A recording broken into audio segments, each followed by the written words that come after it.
Ngayon, mas nalalantad ang matinding suporta ng mga Kim Pao fans kina Kim Chiu at Paolo Avellino para sa lalabas nilang movie, ang My Love Will Make You Disappear.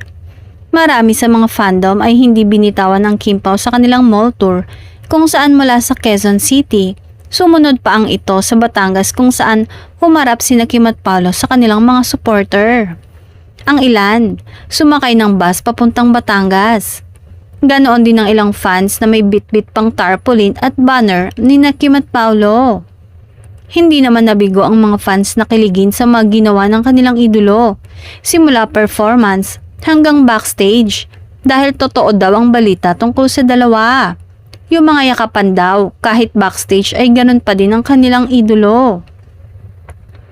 Samantala, sa isang tsikahan ng silent fan ng Kim Pao sa US, sinabi nitong 4 na beses siyang manonood ng pelikula ng dalawa sa magkakahiwalay na oras ng screening at araw. Ganito ang balikatan ng Kim Pao fans sa Los Angeles, bukod pa sa ibang lugar sa US gaya sa Florida, New York, North Carolina at iba pa.